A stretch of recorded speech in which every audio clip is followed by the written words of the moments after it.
I almost quit real estate investing until I learned this. Look, if you're scaling something most people around you just don't understand, or if you're building a brand, raising capital, or leveling up, and you feel more alone than ever, this video is for you. My name is Marshall Droz, and I've raised multiple nine figures in private capital. My team and I have done over $3 billion in real estate deals, and I make content for real estate investors, entrepreneurs, business owners who want to raise money, scale deals, and build real leverage in their business without begging, pitching, or chasing. But today, I actually want to talk to you about something way deeper than strategy. The hardest part of all this is the part that actually broke me. And it wasn't actually raising capital, it wasn't even structuring deals. Honestly, it was the loneliness in all of this. Loneliness because this is the season in your life where you feel like you're going to be leaving everyone behind and everyone around you just doesn't get it. So if you're there right now, this video is going to speak to you. So let's get into it. Part 1, the isolation that nobody warned you about. I remember when I was negotiating a $100 million financial commitment for one of the companies I was building at the time. And it was the biggest financial transaction at the time that I'd ever worked on. We had banks, we had legal teams, we had partners, everyone involved.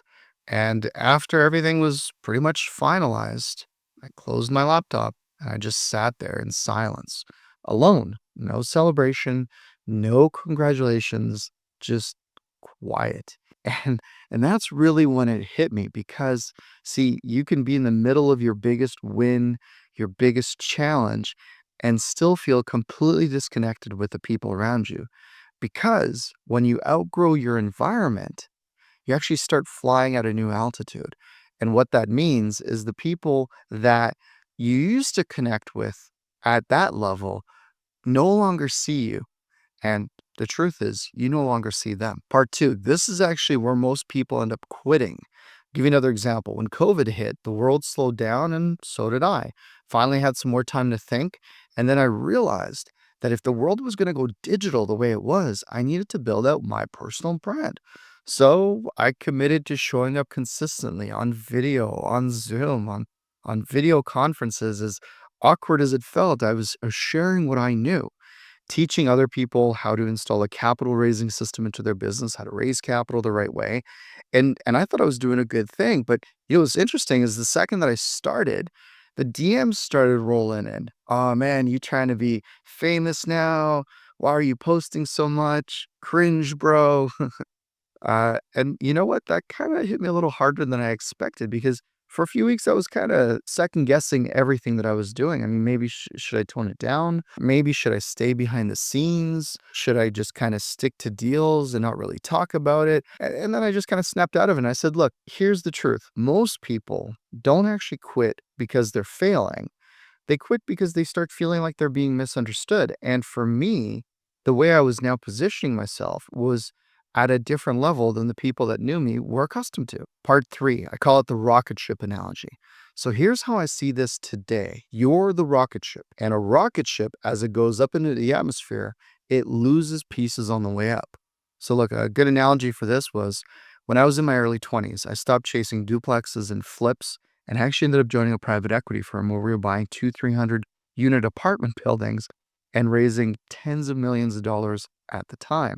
So because I was in the room with 9 and 10 figure operators and business owners, I wasn't able to relate to the guy who was just trying to figure out how to buy a rental condo. And there's nothing wrong with that. It's just we had a lot less to talk to.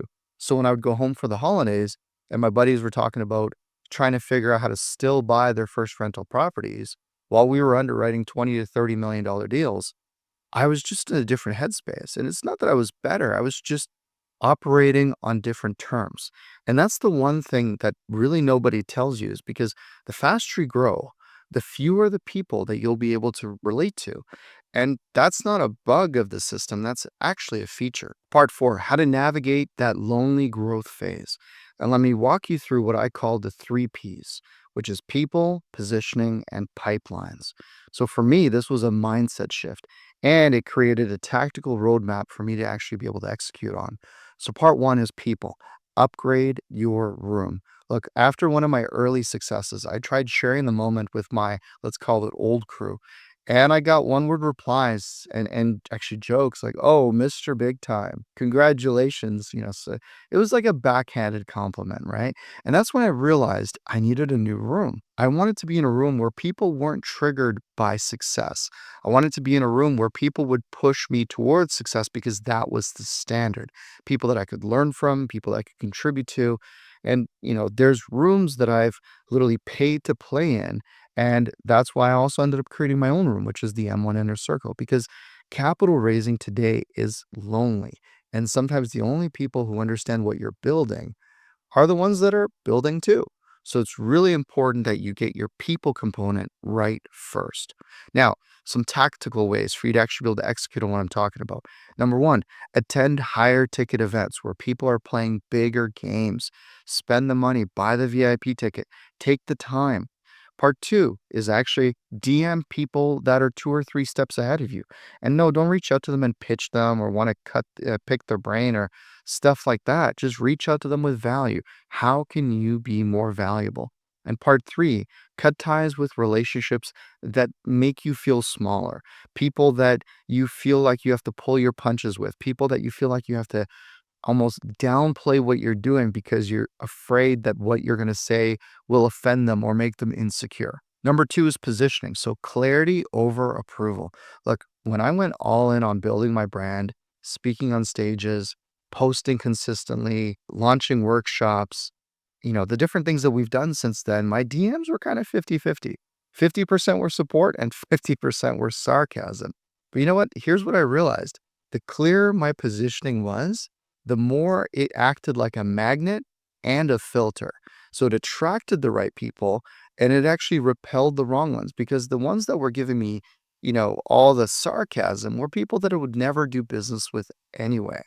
And look, if my content was someone that was going to offend somebody, because I'm generally not an offensive person, they're probably not the kind of person that was going to work with me or invest with me anyway. So it's not really a loss.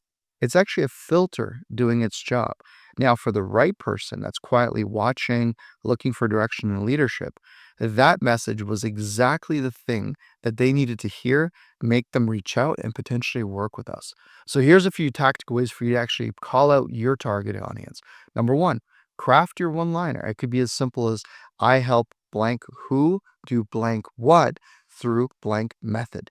And then post once a week about the things that you're interested, things that you're relating to. And then really focus on your stories and repurpose them to teach and connect. So part three is pipelines. Look, does your business feed your ego or does it actually feed your purpose? And what I mean by that is as you're starting out, as you're building, your pipelines could be as simple as, hey, that one guy that sends you deals and that one investor that writes you a check. And that's your deal pipeline and that's your capital pipeline. As you grow, as you evolve, looking at your pipeline and the quality of your pipeline for deals and for capital and eventually for talent, because eventually you're going to need to bring people into your community and into your network. Those are going to be the things that you're going to have to audit and relook at. And I can tell you this, that when you go from buying your first deal, first business, to doing it over and over again, doing one a month or one a quarter, to doing them 10 times larger, your evolution of your pipelines is going to drastically evolve. So, big thing for you to do is to reiterate and to relook at the source of your deals and the source of your capital and the quality of what that looks like in both sides. Now, a really tactical way for you to increase the quality of your pipeline, both on the deal flow side and on the investor side, is record a 10-minute investor explainer video and use it on your website. Literally, you can talk about who you are, what you do, how you operate, your unfair advantage, all those different components, and put it together in a concise 5 to 10 minute video. Yeah, it's going to take a little bit of time, but think about the leverage that you're going to have with people when they see that video before they meet with you, before they send you a deal. Or rather than having to tell that broker the fifth time why that deal doesn't make sense, just send them your explainer video of what you do, what you look for, what's a good deal, what's not a good deal, and then send that to them. Number one, it'll elevate your status because you've taken the time to put pen to paper, so to speak, to make it like a real system, a real process of how you look at opportunities. And at the same time, for the people that you're looking to eventually have come on as investors, they're going to see how you see the world as well. So that's part one. Part two, you could literally build a 3 to 5 email autoresponder that walks someone through your philosophy. So take the video, break it down to the 3 to 5 videos. One video can be on your unfair advantage, the other one can be on the market that you invest in, the other can be on the strategy, maybe one can be on what's going on in the marketplace currently, and another one can be potentially on the unique deal flow that you have because of whatever level of access you have. And from there, you can literally take a really simple calendar software like a Calendly or HubSpot or whatever it is, and use something to auto book into your calendar with a few qualifying questions so that you can pre-vet people before you actually talk to them. Now, this phase will repeat. So just to be clear, this isn't a one-time thing. The people, the positioning, and your pipeline is going to grow and change every time you evolve and change. As an example, when I stopped doing 7 figure or small 8 figure transactions and started looking at opportunities now as 9 figure fund strategies, I literally had to reinvent everything. The brand that worked for a $2 million raise, obsolete. The content that built my first following, misaligned. The team, the infrastructure, all needed an upgrade. See, every level of growth requires a version of yourself that's willing to evolve. So don't fear this phase. Just be prepared for it. And when it happens, smile because you're on the path. Again, it's a feature and it's not a bug. So look, if that's happening to you right now, you're right on schedule. And look, if you're feeling like you're in that lonely chapter right now, just promise me this. Don't shrink, don't apologize, and most importantly, don't stop. You're not broken. There's nothing wrong. You're just flying higher than you've ever flown before, and you're going to require a different toolkit, a different setup, and a different group of people around you to make that happen. So remember, you got to upgrade your environment, sharpen your positioning, install your systems because you can't wing it anymore. At a certain level, there aren't enough hours in a day for you to fix everything. So you really do need that system, that process. Again, the 3 Ps, the people, the positioning, and obviously your pipelines need to evolve. So look, guys, if this hits home, make sure you hit the subscribe button for more content like this. I post every week for capital raisers, deal makers, and founders who are building real leverage without playing small. Now, if you have anything that really stuck out to you from this video, make sure you drop a comment below and let me know what that is. Or if you've made it through that breaking point that I just talked about, I want to hear your story. So make sure you drop it in the comments.